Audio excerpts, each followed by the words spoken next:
والفرقان الحميد.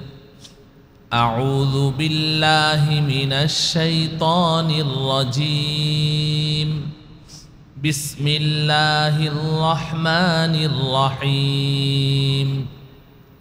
من عمل صالحا من ذكر أو أنثى وهو مؤمن فلنحيينه حياة طيبة ولنجزينهم أجرهم بأحسن ما كانوا يعملون. وقال رسول الله صلى الله عليه وسلم: الإيمان بضع وستون شعبة والحياء شعبة من الإيمان. رواه الإمام البخاري في صحيحه. صدق الله مولانا العظيم وصدق رسوله النبي الكريم ونحن على ذلك من الشاهدين والشاكرين والحمد لله رب العالمين. সকলে একবার মুহাব্বতের সাথে দুরূদ ইব্রাহিমি পড়ি। আল্লাহুম্মা সাল্লি আলা মুহাম্মাদিন ওয়া আলা আলি মুহাম্মাদ কামা সাল্লাইতা আলা ইব্রাহিম ওয়া আলা আলি ইব্রাহিম ইন্নাকা হামিদুম মাজিদ। আল্লাহুম্মা বারিক আলা মুহাম্মাদ وعلى آل محمد كما باركت على إبراهيم وعلى آل إبراهيم إنك حميد مجيد.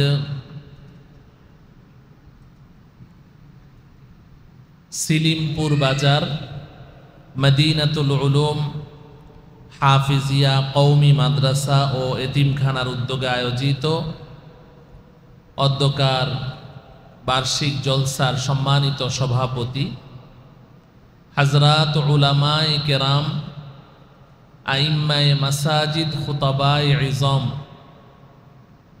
সামনে উপবিষ্ট আমার অত্যন্ত শ্রদ্ধাভাজন দিনদার পরহেজগার আল্লাহ প্রেমিক রসুল প্রেমিক উলামা প্রেমিক ধর্মপ্রাণ ভাই ও বন্ধুগণ, পর্দার অন্তরালে আমার মাতৃতুল্য ভগ্নীতুল্য মা ও বোনেরা,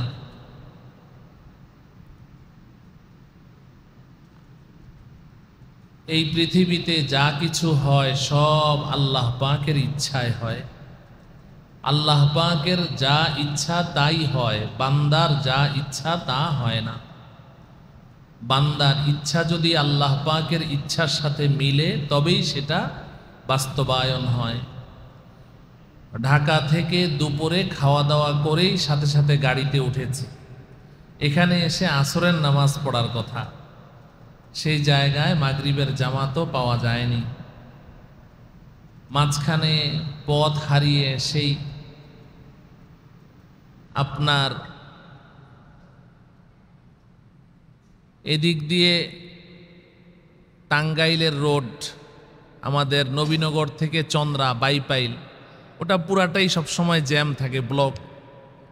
এজন্য সেই মানিকগঞ্জ গোলরা দিয়ে ঢুকে এরপরে সাটুরিয়া, এরপর পাকুটিয়া, এরপর নাগরপুর, তারপরে এখানে এসে পৌঁছল। এই পুরা ভাঙ্গা রাস্তা, কোমর পিঠ সব ব্যথা হয়ে গেছে, বসে থাকতে পারছি না। আল্লাহ পাকের ইচ্ছা এই টাইমে পৌঁছার কথা, এই জন্য আল্লাহ পাক এখানে নিয়ে এসেছে। এরপরেও যে আলহামদুলিল্লাহ আপনাদের এই বুজুর্গ আল্লাহ পাকের কিছু প্রিয় বান্দাদের এই মজলিসে এসে শরীক হতে পেরেছি, এজন্য আল্লাহ রব্বুল আলামিনের দরবারে শুকরিয়া আদায় করছি, আলহামদুলিল্লাহ। মুহতারাম হাজিরিন, যেহেতু এশান নামাজের পূর্ব পর্যন্ত কথা বলা যাবে, আরও প্রোগ্রাম হচ্ছে মসজিদের ভিতরে, তো এই জন্য হাতে অনেক লম্বা চৌড়া সময় নেই, স্বল্প সময়ে কিছু কথা আপনাদের সম্মুখে নিবেদন করার চেষ্টা করব। আল্লাহ রব্বুল আলামিন তিলাওয়াতকৃত আয়াত ও হাদিসকে সামনে রেখে দু চারটি জরুরি কথা, উপকারী কথা, যা আমাদের জন্যে পাথেয় হতে পারে, হেদায়েতের কারণ হতে পারে, এমন কিছু জরুরি কথা আপনাদের সম্মুখে নিবেদন করার তৌফিক দান করুন। আল্লাহ রব্বুল আলামিন এই কথাগুলো আমাদের সকলকে আমলের উদ্দেশ্যে এবং দাওয়াতের উদ্দেশ্যে অন্যের কাছে পৌঁছিয়ে দেওয়ার নিয়তে গভীর মনোযোগ সহকারে শোনার তৌফিক দান করুন।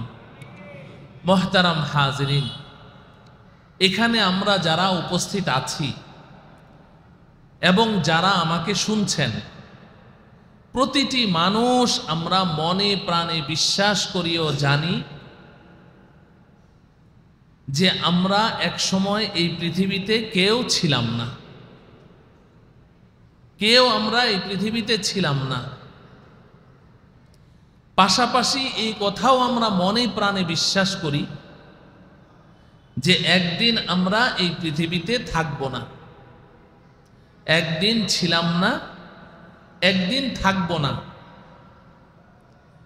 মাঝে সামান্য কিছুদিনের জন্যে, স্বল্প কিছুদিনের জন্যে আল্লাহ রব্বুল আলামিন আমাদেরকে এই পৃথিবীতে পাঠিয়েছে।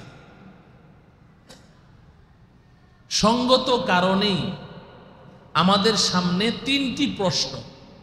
কয়টি প্রশ্ন? তিনটি প্রশ্ন। এক নম্বর প্রশ্ন হলো, যখন আমরা এই পৃথিবীতে ছিলাম না তখন কোথায় ছিলাম?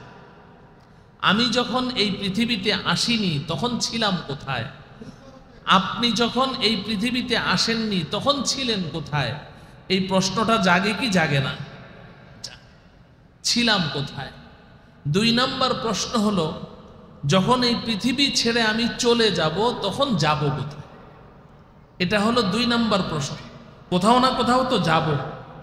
আমাদের মা বাবা, আমাদের দাদা দাদু যারা আমাদেরকে ছেড়ে চলে গেছেন, তারা কোথাও না কোথাও তো গেছেন।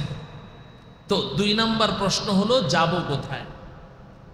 তিন নম্বর প্রশ্ন হলো যে যেহেতু এক সময় এই পৃথিবীতে ছিলাম না, আবার এক সময় এই পৃথিবীতে থাকবো না, মাঝে সামান্য কয়টা দিনের জন্যে এই পৃথিবীতে আমি কেন এসেছি? প্রশ্ন কয়টি হলো? তিনটি প্রশ্ন। হাকিমুল উম্মাত, মুজাদ্দিদুল মিল্লাত হযরত মাওলানা শাহ আশরাফ আলী থানভী রহমতুল্লাহি আলাইহি, নাম শুনেছেন?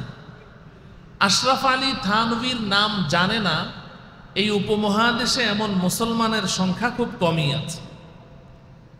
হযরত মাওলানা আশরাফ আলী থানভী রহমতুল্লাহি আলাইহি বলেন যে কোনো ঈমানদার মুসলমান যদি তার জীবনে এই তিনটি প্রশ্নের জবাব নিয়ে গভীরভাবে চিন্তা করে এবং এই তিন প্রশ্নের জবাব প্রস্তুত করে হাসরের ময়দানে আল্লাহ পাকের দরবারে হাজিরি দিতে পারে, তো আল্লাহ রব্বুল আলামিন দয়া করে মায়া করে তার জন্য জান্নাতের ফয়সালা করে দিবেন।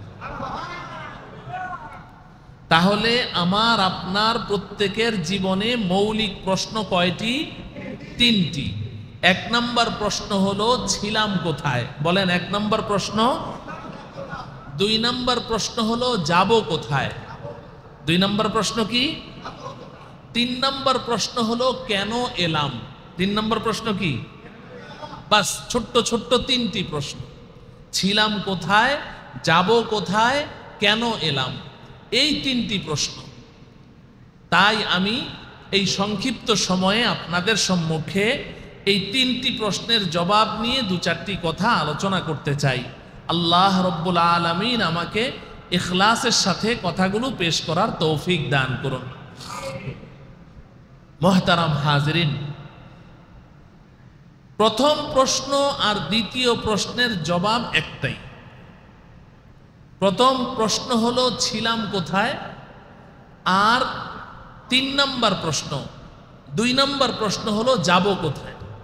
1 নম্বর প্রশ্ন হলো ছিলাম কোথায়, 2 নম্বর প্রশ্ন হলো যাব কোথায়।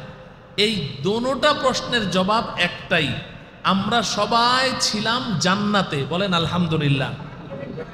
ছিলাম কোথায়, যাব কোথায়, ইনশাআল্লাহ। ছিলাম কোথায়, আলহামদুলিল্লাহ। আলহামদুলিল্লাহ বলেন। যাব কোথায়, ইনশাআল্লাহ। 2 প্রশ্নের জবাব শেষ। ছিলাম জান্নাতে, যাব ইনশাআল্লাহ জান্নাত। এখানে আমরা যারা উপস্থিত আছি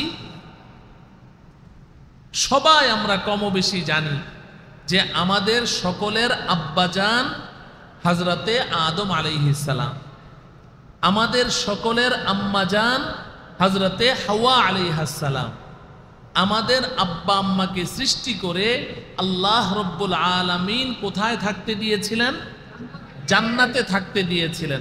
এতটুকু কথা আমরা সবাই জানি যে আব্বা আম্মা জান্নাতে ছিলেন এবং কোনো কারণবশত আল্লাহ রব্বুল আলামিন আমাদের আব্বা আম্মাকে জান্নাত থেকে বের করে দিয়েছেন। এতটুকু কথা তো আমরা সবাই জানি, কিন্তু আজকে এই কথাটা শুনে আমরা অনেকেই চমকে গেলাম যে আমরা জান্নাতে ছিলাম। আব্বা আম্মা জান্নাতে ছিলেন এটা তো হুজুর জানি, কিন্তু আমরাও যে জান্নাতে ছিলাম এটা তো কখনো শুনিনি। ঠিক কিনা বলেন? আমরা কিভাবে জান্নাতে ছিলাম? হ্যাঁ হ্যাঁ, আমরাও জান্নাতে ছিলাম।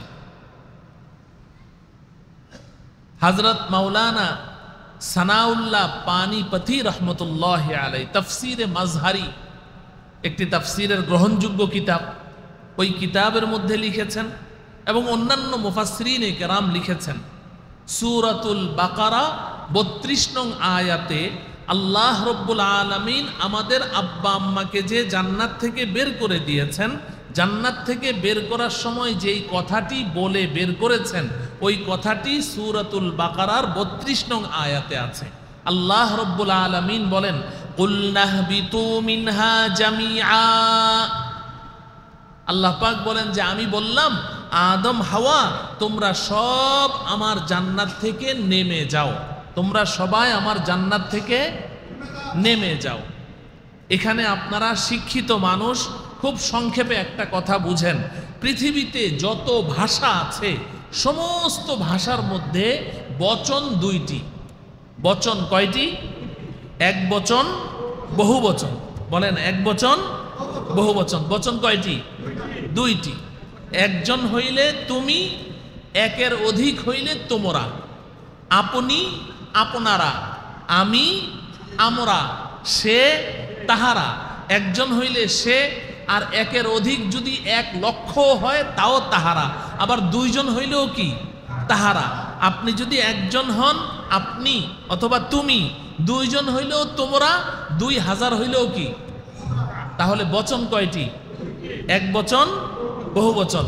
কিন্তু আরবি ভাষাটা ব্যতিক্রম, আরবি ভাষায় বচন 3টি। আরবি ভাষায় বচন কয়টি? এক বচন, দ্বিবচন, বহু বচন। মাঝখানে দ্বিবচন একটা আলাদা আছে, ওয়াহেদ, তাসনিয়া, জমা, 3টা বচন। এক বচন, দ্বিবচন, বহু বচন। আপনি যদি একজন হন তাহলে আরবিতে আমি বলবো আন্তা, আন্তা তুমি একজন। আর যদি 2 জন হন তাহলে আমি বলবো আন্তুমা, তোমরা 2 জন। আর যদি 2 এর অধিক হন তাহলে বলবো আন্তুম। তাহলে বচন কয়টি হলো? 3টি। আন্তা, আন্তুমা, আন্তুম, এক বচন, দ্বিবচন, বহু বচন। আরবি ভাষাটা ব্যতিক্রম, বাকি সব ভাষাতে বচন 2টি, এক বচন আর বহু বচন। এই এতটুকু কথা যদি বুঝে থাকেন, এবার বলেন আল্লাহ রব্বুল আলামিন আমাদের আব্বাজান হযরতে আদম আলাইহিস সালাম আম্মাজান হযরতে হাওয়া আলাইহিস সালাম এই দুইজনকে জান্নাত থেকে বের করে দিচ্ছেন। এখানে মানুষ কয়জন? কয়জন? তাহলে আরবি গ্রামার অনুযায়ী এখানে আল্লাহ পাক বের করতে গিয়ে যেই ভার্ব, যেই ক্রিয়া, যেই ফেলটা ব্যবহার করবেন, এটা কোন বচন হবে? এক বচন, দ্বিবচন, বহু বচনের মধ্যে এই বচন, এটা কোন বচন ব্যবহার করবেন? দ্বিবচন। মাশাআল্লাহ। মানুষ যেহেতু দুইজন, তাহলে এখানে দ্বিবচন ব্যবহার হবে। তোমরা দুইজন বের হয়ে যাও, এটা হবে না, যেহেতু আরবিতে বচন দুইটি। এবার উলামায়ে কেরাম আমার ডানে বামে সামনে বসে আছেন, আল্লাহ রব্বুল আলামিন আমাদের আব্বা আম্মাকে জান্নাত থেকে বের করতে গিয়ে দ্বিবচন শব্দ ব্যবহার করেননি। মানুষ কিন্তু দুইজন। আরবি গ্রামার অনুযায়ী আরবি ভাষায় বচন তিনটি, দুইজনের জন্য দ্বিবচন ব্যবহার হবে। দ্বিবচন ব্যবহার হলে বলা দরকার ছিল কুলনাহবিতা মিনহা জামিআ, কারণ ইহবিত এক বচন, তুমি একজন নেমে যাও। ইহবিত তোমরা দুইজন নেমে যাও। ইহবিতু তোমরা সবাই নেমে যাও। বচন আরবিতে তিনটি। এখন দুইজনকে বের করতে গিয়ে আরবি ভাষার গ্রামার অনুযায়ী বলা দরকার ছিল ইহবিত। তাহলে আয়াতটা কেমন হতো? কুলনাহবিতা মিনহা জামিআ। আমি বললাম আদম হাওয়া তোমরা দুইজন নেমে যাও। আল্লাহ পাক এখানে দ্বিবচন শব্দ ব্যবহার করেননি। প্রশ্ন জাগে, মানুষ দুইজন, আল্লাহ পাক দ্বিবচন শব্দ ব্যবহার না করে আল্লাহ এখানে বহুবচন শব্দ ব্যবহার করছেন। ইহবিতু সিগায়ে জমা ইস্তেমাল করেছেন, জমার সিগা ব্যবহার করেছেন, বহুবচন শব্দ ব্যবহার করেছেন। শুধু বহুবচন শব্দ ব্যবহার করেই ক্ষান্ত হননি, পরে আবার বলছেন জামিআ, তোমরা বের হয়ে যাও, সবাই সবাই বের হয়ে যাও। আরে আশ্চর্যের ব্যাপার, মানুষ দুইজন, কেন বহুবচন শব্দ ব্যবহার করলেন? কেন আবার জামিআন বলছেন? সব বের হও, কেউ থাকবে না। মুফাসসিরিনে কেরাম আল্লাহ রব্বুল আলামিন তাদের কবরকে নূরে নূরান্বিত করে দেন। তারা এখানে একটা সূক্ষ্ম কথা বের করে ফেলেছেন যে আল্লাহ পাক এখানে দ্বিবচন শব্দ ব্যবহার করেন নাই এজন্য, কারণ আমি আপনি এই যে আমরা এখানে বসে আছি, এই গোটা পৃথিবীতে আদম আলাইহিস সালামের যত সন্তান, যত মানুষ এই পৃথিবীতে এসেছে এবং আসবে, আমরা সবাই আমাদের আব্বাজান হযরতে আদম আলাইহিস সালামের পিঠের ভিতরে করে আল্লাহ পাকের সামনে জান্নাতে ঘাপটি মেরে বসেছিলাম। সুবহানাল্লাহ। এখন আমি আর আপনি তো দেখছি মানুষ দুইজন, কিন্তু আল্লাহ পাক তো আলিমুল গায়েব। আল্লাহ দেখছেন যে মানুষ তো দুইজন না, আদমের পিঠের ভেতরে তো ওর সমস্ত সন্তানগুলো বসে আছে। এখন যদি আমি দ্বিবচন শব্দ ব্যবহার করি, আদম হাওয়া তোমরা দুইজন বের হয়ে যাও, তাহলে তো এমনও সম্ভাবনা আছে যে আদম আলাইহিস সালাম চিন্তা করবেন যে আল্লাহ পাক যেই ফল খেতে নিষেধ করেছিলেন সেটা আমি আর আমার স্ত্রী খেয়েছি, ভুল আমাদের দুইজনের, আমাদের সন্তানরা তো কোনো দোষ করেনি। এমনও হতে পারত আদম আলাইহিস সালাম তার পিঠের ভেতর থেকে আমাদেরকে বের করে বলতেন, বাবারা তোরা জান্নাতে থেকে যা, তোদের তো কোনো দোষ নাই, আমাকে আর আমার স্ত্রীকে আল্লাহ বের হতে বলেছেন, আমরা দুইজন বের হয়ে যাই। আমাদেরকে আল্লাহ পাক জান্নাতে রেখে, আমাদের আব্বাজান জান্নাতে রেখে আব্বা আম্মা চলে আসতেন, এমন সম্ভাবনা ছিল। তারা যেন এই সুযোগ না পায়, এজন্য আল্লাহ রব্বুল আলামিন দ্বিবচন শব্দ ব্যবহার না করে ডাইরেক্ট বললেন, আদম তুমিও জান্নাত থেকে বের হও, হাওয়া তুমিও বের হও। আদম তোমার পিঠের ভেতরে তোমার যত সন্তানদেরকে নিয়ে তুমি বসে আছো, তোমার সমস্ত সন্তানদেরকে নিয়ে জান্নাত থেকে বের হয়ে যাও। এজন্য এখানে জমার সিগা বহুবচন শব্দ ব্যবহার করেছে। তা আমি আশা করি আমার এই সংক্ষিপ্ত কথা থেকে আপনারা বুঝতে পেরেছেন আমরাও সবাই আমাদের আসল বাড়ি জান্নাতে ছিলাম। বলেন জান্নাতে আলহামদুলিল্লাহ বলেন। তাইলে আব্বা আম্মার সাথে আব্বা আম্মার বাড়ি জান্নাতে ছিলাম, আব্বা আম্মার বাড়ি সন্তানের আসল বাড়ি, ঠিক কিনা বলেন? জান্নাত আমাদের পৈতৃক সম্পত্তি, জান্নাত আমাদের পৈতৃক সম্পত্তি। এই যে আমি পৈতৃক শব্দটি ব্যবহার করলাম, এটা আমার নিজের বানানো নয়, এটাও কোরআনে কারীমের মধ্যে আল্লাহ পাক বলেছেন। কোরআনে কারীমে আল্লাহ পাক বলেছেন, ওয়াতিলকাল জান্নাতুল্লাতী উরিসতুমুহা বিমা কুনতুম তা'মালুন। আল্লাহ পাক যখন আমাদেরকে জান্নাতে দিয়ে দিবেন, জান্নাতে দিয়ে আল্লাহ পাক বলবেন, এই জান্নাতীরা, এই জান্নাতের এই বাড়িঘরগুলো তোমাদেরকে পৈতৃক সম্পত্তি সম্পত্তি হিসেবে দিয়ে দেওয়া হয়েছে। উরিস্তুমুহা, মিরাস হিসাবে দেওয়া হয়েছে। মিরাস কাকে বলে? বাবার পৈতৃক সম্পত্তি সন্তান পায়, ওটাকে মিরাস বলে না? এই তোমাদেরকে এই জান্নাতের বাড়িগুলো মিরাস হিসাবে দিয়ে দেওয়া হয়েছে। আল্লাহ রব্বুল আলামিন আমাদের প্রত্যেককে আমাদের আসল বাড়ি, আমাদের আব্বা আম্মার বাড়ি, সেই জান্নাতের মালিক হওয়ার তৌফিক দান করুন। তাহলে ছিলাম কোথায়? বলেন ছিলাম কোথায়? যাব কোথায়? ইনশাআল্লাহ বলেন। যদি আল্লাহ পাক দয়া করেন, মায়া করেন, তাহলে ইনশাআল্লাহ আমরা কোথায় যাব? জান্নাতে যাব। তো এই দুই প্রশ্নের জবাব দেওয়া আমার উদ্দেশ্য নয়, আমার উদ্দেশ্য হলো 3 নম্বর প্রশ্নটা। এই জন্য এই দুই প্রশ্নের পেছনে আমি আর সময় ব্যয় করতে চাই না। তো ছিলামও জান্নাতে, যাব ইনশাআল্লাহ জান্নাতে। এখন প্রশ্ন হলো, মাঝে সামান্য কিছুদিনের জন্য এই দুনিয়াতে কেন আসলাম? এই পৃথিবীতে কেন আসলাম? এখানে আল্লাহ পাক আমাদেরকে কেন পাঠিয়েছে? না পাঠালেও তো পারতেন। জান্নাতে ছিলাম, সেখানেই থেকে যেতাম। না পাঠালেও তো পারতেন। এই দুনিয়াতে কেন পাঠিয়েছে? মুহতারাম হাজরিন, এই যে আমি সূরাতুল বাকারার 32 নং আয়াতটা পড়েছি না, এই আয়াতের মধ্যে আল্লাহ পাক বলে দিয়েছেন কেন দুনিয়াতে আল্লাহ পাঠিয়েছে। প্রথমে বলছেন, কুলনাহবিতু মিনহা জামিআ, আদম হাওয়া তোমরা সব জান্নাত থেকে নেমে যাও। নির্দেশ পেয়ে জাদ্দা, জেদ্দা আসলে ছিল কি? জাদ্দা, জিমের মধ্যে জবর দিয়ে জাদ্দা। জাদ্দাতুন আরবি শব্দ, জাদ্দাতুন মানে দাদি, জাদ্দাতুন মানে নানি। জাদ্দুন মানে দাদা, জাদ্দুন মানে নানা আরবিতে। আর দাদি আর নানিকে জাদ্দাহ বলে। হাওয়া আলাইহাস সালাম যেমনি ভাবে আমাদের মা, তেমনি ভাবে তিনি আমাদের দাদিও, আমার নানিও। এজন্য উনি জাদ্দা, আমাদের জাদ্দা হন। তো হাওয়া আলাইহাস সালাম ওই শহরে সর্বপ্রথম পা রেখেছেন, এজন্য ওই শহরের নাম হয়ে গেছে জাদ্দা। জাদ্দা পরবর্তীতে এই শব্দটা বিকৃত হয়ে জিদ্দা হয়ে গেছে। কথিত আছে এখনো ওই জেদ্দায় মাকবারায় হাওয়া, হাওয়া গোরস্থান, ওখানে অনেকের ধারণা যে ওখানে আমাদের আম্মাজানের কবরও আছে। তো আম্মাজান এসেছেন জেদ্দায়, আব্বাজান এসেছেন শ্রীলঙ্কায়।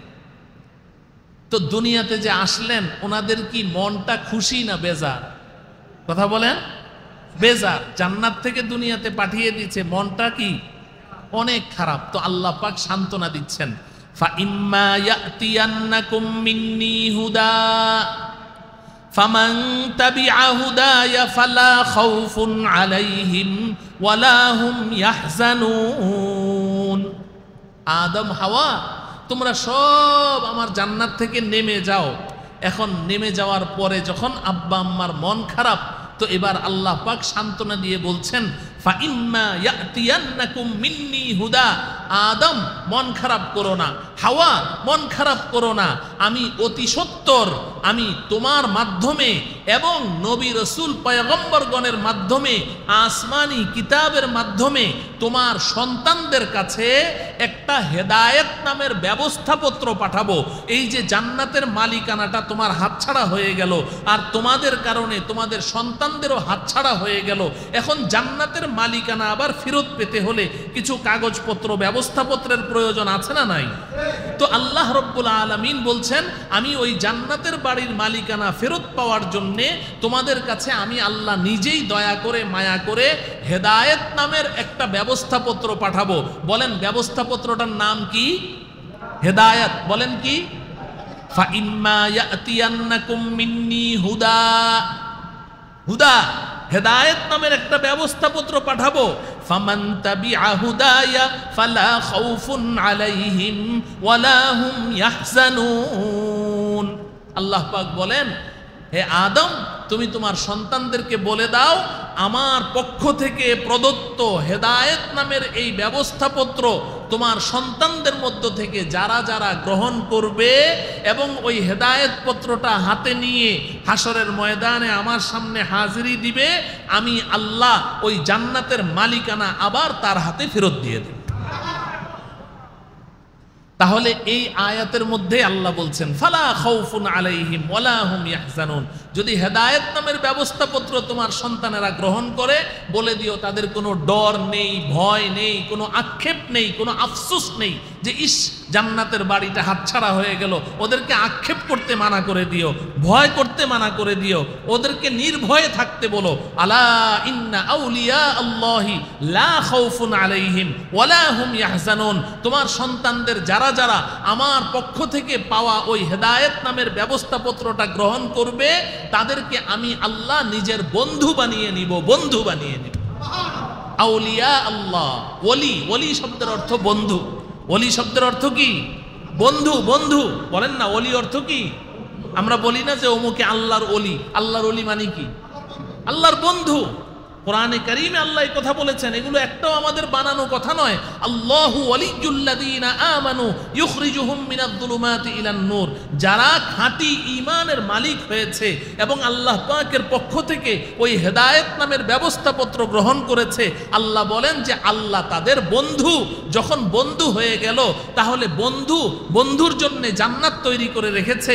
আল্লাহ বলেন লা খাউফুন আলাইহিম ওয়ালা হুম ইয়াহজানুন। আমি তো বন্ধু, অতএব কোনো ভয়ও নেই, কোনো টেনশনও নেই। ওই ব্যবস্থাপত্রটা নিয়ে শুধু আমার কাছে আসো, জান্নাতের বাড়ির মালিক বানিয়ে দেব।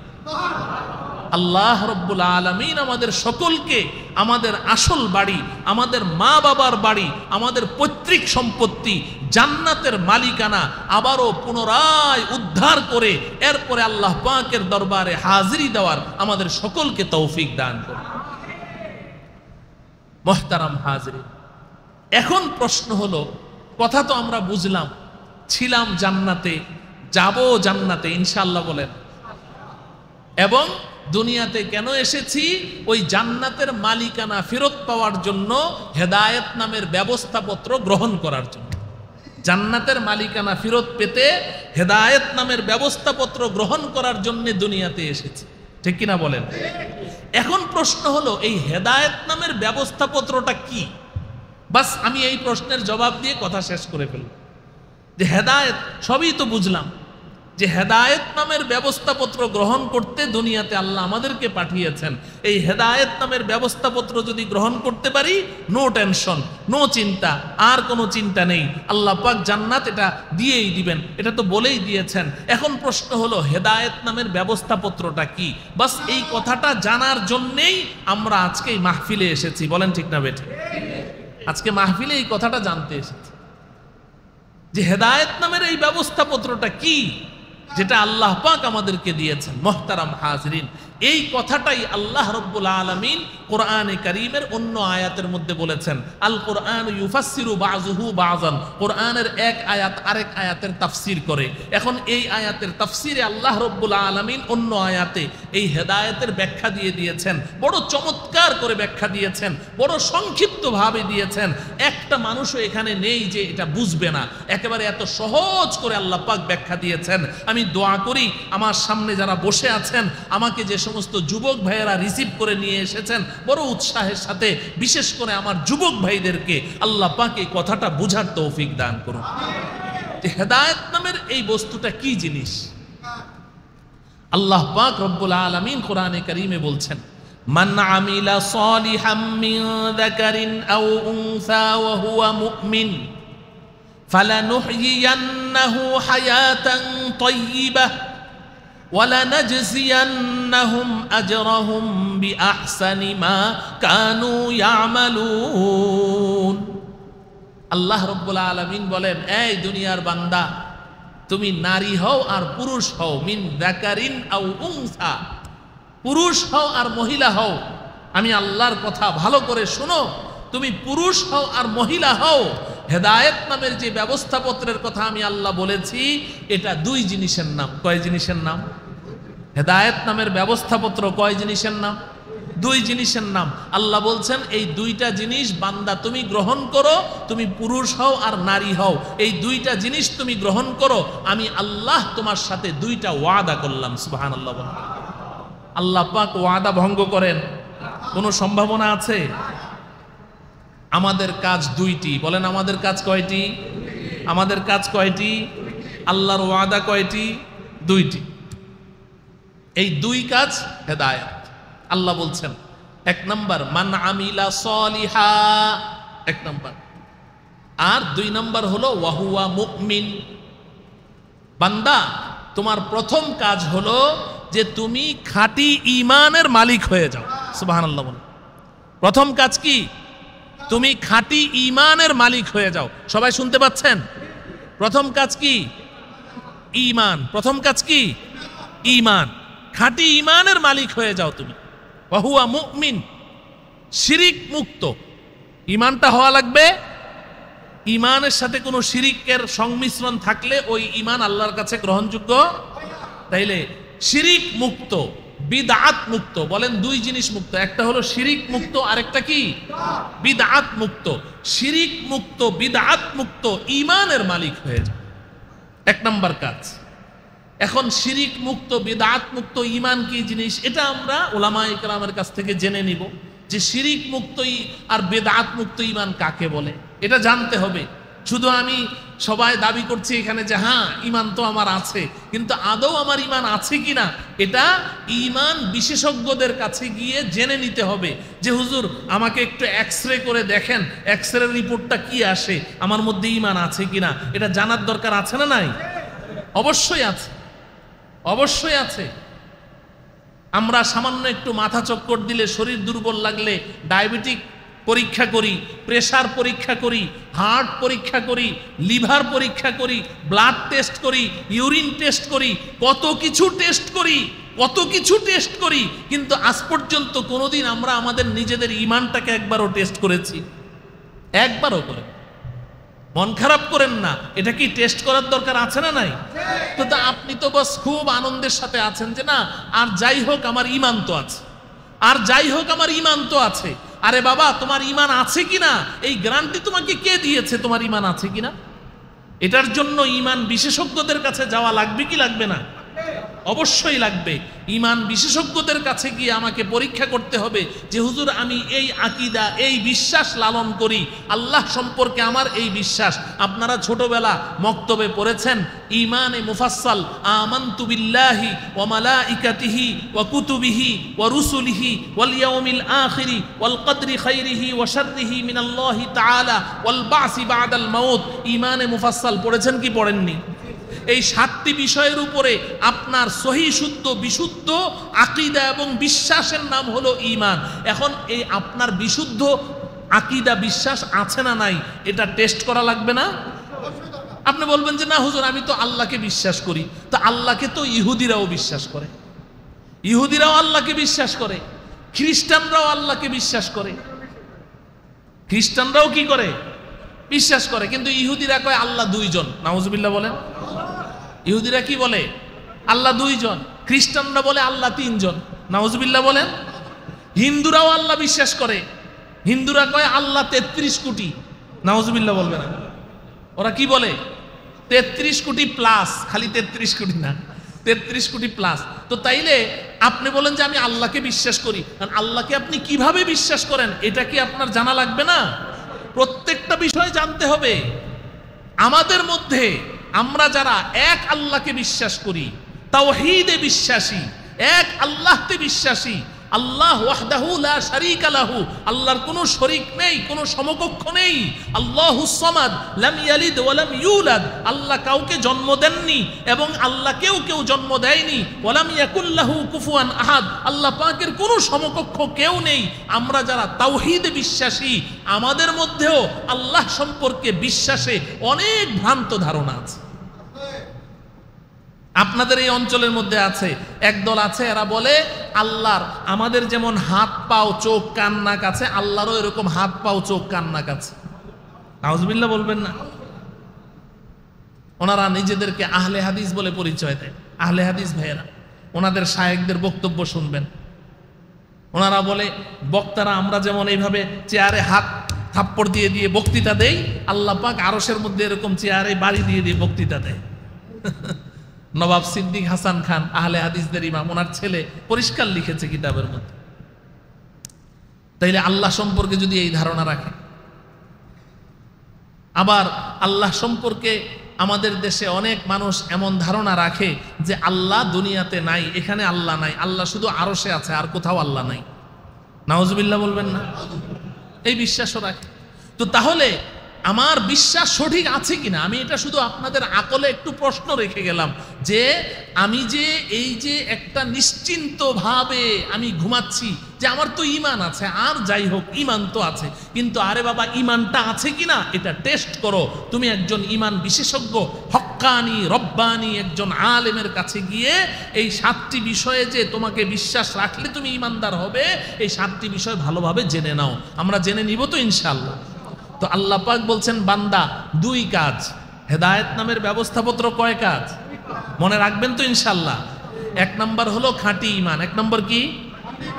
2 নাম্বার বলছেন মান আমিলা সলিহা, বান্দা তুমি আমলে সলেহ করবে। 2 নম্বর কাজ হলো তুমি আমলে সলেহ। আমার সাথে বলেন কি করতে হবে? আমলে সলেহ। বলেন কি করতে হবে? আমলে সলেহ করতে হবে। বাস, খাঁটি ঈমানের সাথে করতে হবে, আমলে সলেহ করতে হবে।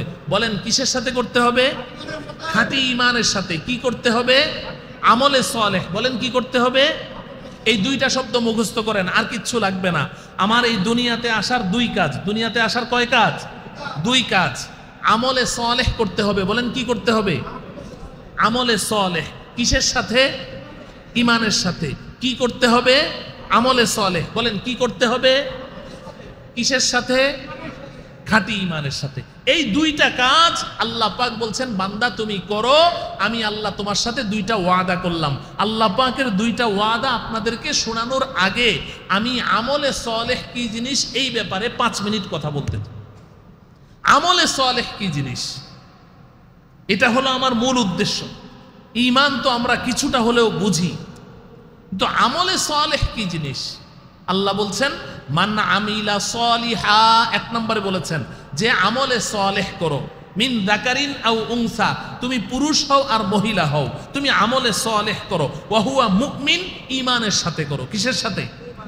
ঈমানের সাথে। এখন প্রশ্ন হলো আমলে সলেহটা কি? দেখেন, আমলে সলেহের সহজ একটা অর্থ আমরা সবাই বুঝি, নেক আমল। আমলে সলেহ অর্থ কি? সবাই বলেন নেক আমল। আমলে সলেহ অর্থ কি? নেক আমল। নেক আমল এটা আমরা বুঝি, কিন্তু আমার প্রিয় যুবক ভাইয়েরা আমি তোমাদেরকে বলছি, নেক আমলের শব্দটা যখন আমরা শুনি তো আমরা নেক আমলের অর্ধেক বুঝি আর অর্ধেক বুঝি না। এই জায়গাটা হলো আমাদের সমস্যা। নেক আমল অর্ধেক বুঝি, অর্ধেক বুঝি না। শয়তান আমাদেরকে অর্ধেক বুঝতে দেয় আর অর্ধেক বুঝতে দেয় না। শয়তান দেয় না। সেটা কি? নেক আমল বললেই আমাদের চিন্তা কোন দিকে যায় যে নেক আমল মানে আজকে থেকে 5 ওয়াক্ত নামাজ সময় মতো পড়তে হবে। বলেন 5 ওয়াক্ত নামাজ সময় মতো পড়া কি নেক আমল না? নেক আমল মানে আজকে থেকে রমজান মাসে রোজা রাখতে হবে। নেক আমল মানে আমার উপর যাকাত ফরজ হলে যাকাত দিতে হবে। নেক আমল মানে আমার উপর হজ ফরজ হলে হজ করতে হবে। নেক আমল মানে দৈনন্দিন নিয়মিত কোরআন শরীফ তেলাওয়াত করতে হবে। নেক আমল মানে দান খয়রাত সাদাকাত করতে হবে। নেক আমল মানে আল্লাহ আল্লাহ জিকির করতে হবে। নেক আমল মানে তাসবিহ জপতে হবে। এগুলো নেক আমল না? নেক আমল এগুলো আমরা খুব বুঝি। যখনই নেক আমলের ওয়াজ শুনি, যখনই নেক আমলের ওয়াজ করি, তখন আমাদের চিন্তা শুধু এটাই আসে যে আজকে থেকে নামাজ পড়তে হবে, যাকাত দিতে হবে, রোজা রাখতে হবে, হজ করতে হবে, কোরআন তেলাওয়াত করতে হবে, তাসবিহ তাহলিল জপতে হবে, জিকির আজকার করতে হবে, এই নেক আমল করতে হবে। শুধু এটা আমরা বুঝি। হ্যাঁ হ্যাঁ অবশ্যই এগুলো নেক আমল, কিন্তু আমার প্রিয় ভাইয়েরা, পর্দার আড়ালে আমার মায়েরা বোনেরা খুব ভালো করে বুঝেন, এটা হলো নেক আমলের অর্ধেক। বাকি অর্ধেকের চিন্তা মাথায়ও আসে না। কেন? শয়তান আসতে দেয় না। সেগুলো কি? সেগুলো হলো নেক আমল মানে আজকে থেকে মিথ্যা কথা ছাড়তে হবে। বলেন মিথ্যা কথা ছাড়া নেক আমল কিনা? মিথ্যা কথা ছেড়ে দেওয়া এটা নেক আমল না? আপনি মনে করেন মিথ্যা কথা ছাড়লাম তো আমি আমল করলামটা কি? আরে ভাই, আল্লাহর ভয়ে নামাজ পড়া যেমন ফরজ, আল্লাহর ভয়ে মিথ্যা কথা ছেড়ে দেওয়াও ফরজ। Same same. নামাজ যেমন ফরজে আইন, মিথ্যা কথা ছেড়ে দেওয়াও কি ফরজে আইন। নামাজ যেমন ফরজে আইন, আল্লাহর ভয়ে মদ পান করা ছেড়ে দেওয়াও কি ফরজে আইন। তাহলে নেক আমল মানে যেমনি ভাবে নামাজ পড়তে হবে, নেক আমল মানে মিথ্যা কথা ছাড়তে হবে, নেক আমল মানে সুদ খাওয়া ছাড়তে হবে, নেক আমল মানে ঘুষ খাওয়া ছাড়তে হবে, নেক আমল মানে জুয়া খেলা ছাড়তে হবে, নেক আমল মানে মদ পান করা ছাড়তে হবে, নেক আমল মানে অন্যের সম্পদ ছিনতাই করা ছাড়তে হবে, নেক আমল মানে চুরি করা ছাড়তে হবে, নেক আমল মানে জেনা করা ব্যভিচার করা ছাড়তে হবে, নেক আমল মানে নারীর দিকে কুদৃষ্টি দেওয়া ছাড়তে হবে, নেক আমল মানে অন্যের সামনে কাউকে বেইজ্জত করা লাঞ্ছিত করা ছাড়তে হবে। এই ছাড়তে হবে যেগুলো আছে এগুলোও তো নেক আমল, এগুলোও তো নেক আমল। এজন্য আমার প্রিয় ভাই, আমি এই কথাটাকে বোঝানোর জন্য একটা উদাহরণ দেই যে করতে হবের চেয়ে ছাড়তে হবের গুরুত্ব বেশি। করতে হবের চেয়ে ছাড়তে হবে গুরুত্ব বেশি।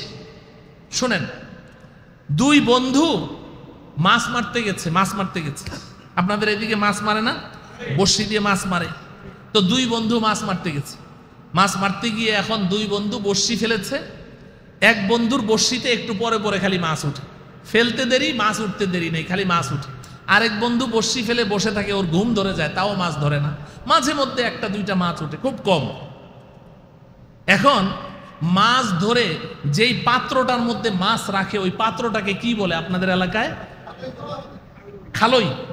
খালই। আচ্ছা, খালই সবাই বুঝেন তো? আমাদের কুমিল্লার ভাষায় বলে ডুলা। ডুলা। তো এই খালই। এখন যেই বন্ধু বড়শি ফেললেই মাছ উঠে, ফেললেই মাছ উঠে, ফেললেই মাছ উঠে, ও মাছগুলো ধরে যেই খালইর মধ্যে মাছগুলো রাখছে, খালইর নিচে এত বড় একটা ছিদ্রি, এত বড় একটা কি তলা নাই। আর যেই বন্ধু মাছ ধরছে, এই মাঝে মধ্যে 15 মিনিট, আধা ঘন্টা, 1 ঘন্টা পরে একটা মাছ উঠে, অল্প কয়টা মাছ পাইলো, কিন্তু সে যেই খালইটার মধ্যে মাছ রেখেছে খালইর তলাটা ভালো, কোনো ছিদ্রি টিদ্রি নাই। এবার আপনারা বলেন, যুবক ভাইয়েরা বলেন তো দেখি, সন্ধ্যাবেলা যখন দুই বন্ধু বাড়িতে গেল খালই দুইটা নিয়ে, যেই বন্ধু এত ঘন ঘন এত বেশি মাছ পেয়েছে তার খালইর মধ্যে মাছ আছে কয়টা? একটাও নাই। আর যেই বন্ধু সামান্য কয়েকটা মাছ পেয়েছে, বাড়িতে যাওয়ার পরে যেই কয়টা পাইলো সবকিছুই খালইর মধ্যে ঠিকঠাক রয়ে গেল। এতটুকু কথা যদি আপনার আকলে ধরে তাহলে পরিষ্কার রসুলের ঘোষণা, আমার কথা না, নবীজি বলেছেন ক্বালা রাসূলুল্লাহি সাল্লাল্লাহু আলাইহি ওয়াসাল্লাম রুব্বা কাসিয়াতিন ফিদ দুনিয়া আরিয়াতুন ফিল আখিরা। মিশকাত শরীফের হাদিস। মুহাদ্দিসিনে কেরাম এই হাদিসের 3টা ব্যাখ্যা করেছেন, আমি শুধু একটা ব্যাখ্যা আপনাদেরকে শোনাবো। নবীজি সাল্লাল্লাহু আলাইহি সাল্লাম বলেন রুব্বা কাসিয়াতিন ফিদ দুনিয়া, দুনিয়াতে এমন অনেক আমলকারিনী পুরুষ মহিলা এমন অনেক আছে যারা দুনিয়াতে শুধু ফরজ ওয়াজিব না, ফরজ ওয়াজিব ছাড়াও, সুন্নতে মুআক্কাদা ছাড়াও মুস্তাহাব নফল আমল ভরপুর করে।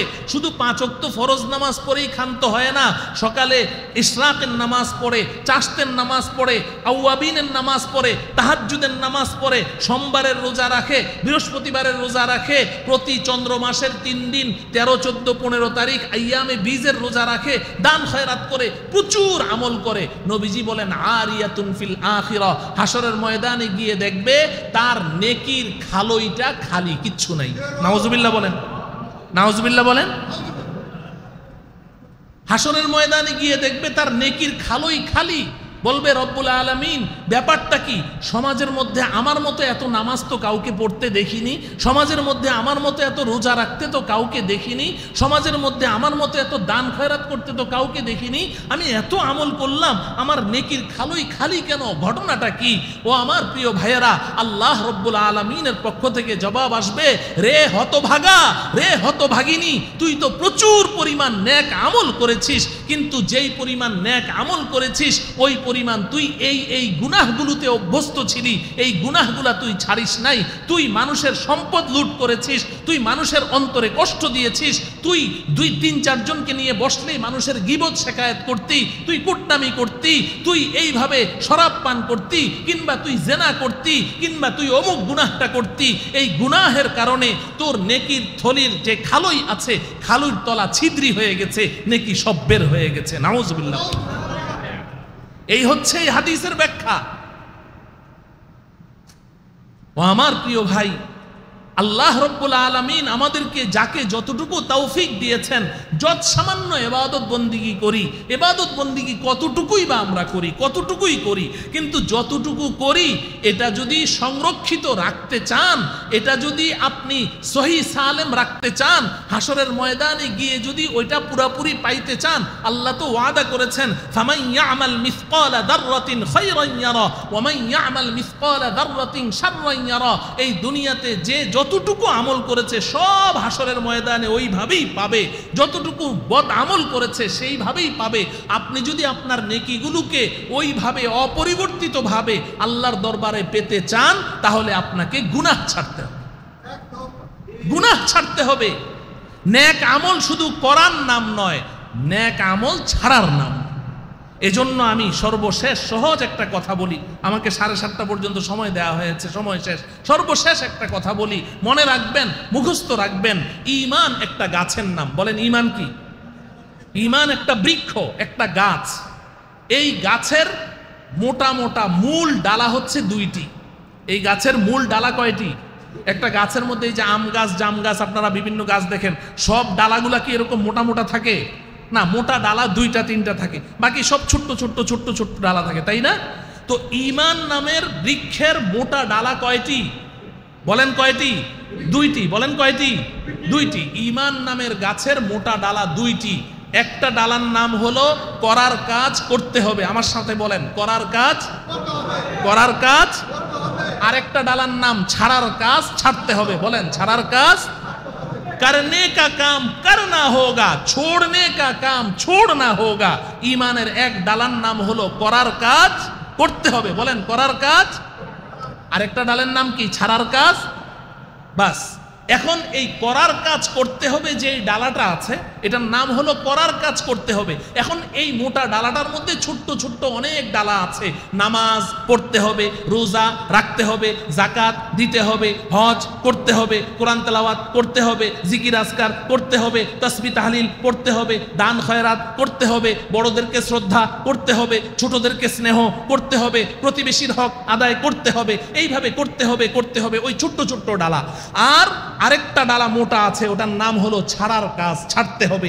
এই মোটা ডালার মধ্যে অনেকগুলো ডালা। নবীজি বুখারী শরীফের 7 নম্বর হাদিসের মধ্যে বলেছেন, আল ঈমানু বিদউন ওয়া সিত্তুনা শু'বা ওয়া ফি রিওয়ায়াতিন ওয়া সাবউনা শু'বা। ঈমানের 70-এর অধিক ডালপালা আছে, 70-এর অধিক ডালপালা আছে। মূল ডালা তো 2টি, এই ডালার মধ্যে এই ছোট্ট ছোট্ট ডালা। এই আজকে থেকে মিথ্যা কথা ছাড়তে হবে, চুরি করা ছাড়তে হবে, জেনা করা ছাড়তে হবে, পরনিন্দা করা ছাড়তে হবে, গীবত শিকায়াত ছাড়তে হবে, অন্যের সাথে আপনার চুগলখুরি করা ছাড়তে হবে। এই ছাড়তে হবে ছাড়তে হবে। তাইলে এখন আল্লাহ রাব্বুল আলামিন তো বলেছেন বান্দা কাজ করো 2টি। কয়টি? 2টি। 1 নম্বর আমলে সালেহ, মনে আছে তো? 1 নম্বর কি? আমলে সালেহ করতে হবে। কিসের সাথে? ঈমানের সাথে। কিসের সাথে? এবার আল্লাহর ওয়াদা কয়টি? 2টি। 1 মিনিটে বলে দিচ্ছি আল্লাহর ওয়াদা কয়টি? বান্দা তুমি যদি ঈমানের সাথে আমলে সালেহ করো, ও আমার যুবক ভাইয়েরা, ও আমার যুবতী বোনেরা, শুনে রাখো, শান্তির জন্য কোথায় দৌড়াচ্ছ, ইজ্জত সম্মানের জন্য কোথায় দৌড়াচ্ছ? আল্লাহ বলছেন, ও বান্দা তুই তো ঈমান এনেছিস, আমলে সালেহ করেছিস, পরকালে সুখ শান্তি পাওয়ার জন্যে আমি আল্লাহ প্রথম ওয়াদাটা তোকে করলাম, ফালানুহইয়ান্নাহু হায়াতান তাইয়্যিবা, আমি তোকে দুনিয়াতেও ঠকাবো না। তুই যদি ঈমানের সাথে আমলে সালেহ করতে পারিস, করার কাজ করবি, ছাড়ার কাজ ছাড়বি, ঈমানের সাথে করবি, আমি আল্লাহ প্রথম ওয়াদা করলাম, ফালানুহইয়ান্নাহু হায়াতান তাইয়্যিবা, তোর দুনিয়ার জীবনটাকে আমি সুখ শান্তি আর ইজ্জত সম্মান দিয়ে ভরপুর করে দেব। প্রথম ওয়াদা। তুমি কোথায় ইজ্জত তালাশ করছো? তুমি মনে করেছো আমেরিকার গোলামি করলে তোমার ইজ্জত বাড়বে, তুমি মনে করেছো ভারতের গোলামি করলে ইজ্জত বাড়বে, তুমি মনে করেছো ইসরায়েলের পক্ষে গেলে তোমার ইজ্জত বাড়বে। না না না, তুমি মনে করেছো গুনাহের মধ্যে তোমার ইজ্জত, সন্ত্রাসীর মধ্যে তোমার ইজ্জত, তোমার এই যে এলাকার মধ্যে তুমি খুব বড় একজন লিডার, এই লিডারগিরির মধ্যে ইজ্জত না। আল্লাহ বলছেন ঈমানের সাথে আমলে সালেহ কর, আমি সুখ শান্তি ইজ্জত সম্মান সব কিছুর মালিক আমি তোর জীবনটাকে ইজ্জত দিয়ে ভরে দেব। 2 নম্বর ওয়াদা, ওয়ালা নাজজিয়ান্নাহুম আজরাহুম বিআহসানি মা কানু ইয়ামালুন। 2 নম্বর ওয়াদা, বান্দা তুমি ঈমানের সাথে আমলে সালেহ করো, এরপরে হাসরের ময়দানে আমার কাছে আসো। আমার 2 নম্বর ওয়াদা হলো, তুমি এই নেক আমল, আমলে সালেহের কারণে যেই পরিমাণ সওয়াব আর নেকির তুমি মালিক হয়েছো, আমি আল্লাহ ওয়াদা করছি, ওয়ালা নাজজিয়ান্নাহুম আজরাহুম বিআহসানি মা কানু ইয়ামালুন, তোমার এই নেকিগুলোকে আমি আল্লাহ বাড়াতে থাকবো, বাড়াতে বাড়াতে বাড়াতে বাড়াতে কোটি কোটি গুণ বৃদ্ধি করে তারপরে আমি হাসরের ময়দানে তোমার হাতে তুলে দেব। আল্লাহ রব্বুল আলামিন আমাদেরকে এই 2 কাজ, ঈমানের সাথে আমলে সালেহ করে হেদায়েত নামের ব্যবস্থাপত্র গ্রহণ করে আমরা ছিলাম কোথায়? বলেন না কেন, কোথায় ছিলাম, কোথায় যাব, কোথায়? ইনশাআল্লাহ আল্লাহ রব্বুল আলামিন এই আমলের মাধ্যমে আমাদেরকে আমাদের আসল বাড়ি জান্নাতের মালিক হওয়ার তৌফিক দান করুন। ওয়া সাল্লাল্লাহু তাআলা আলা সাইয়্যিদিনা মুহাম্মদ ওয়া আলা আলিহি ওয়া আসহাবিহি আজমাইন। আসসালামু আলাইকুম ওয়া রাহমাতুল্লাহি ওয়া বারাকাতুহু।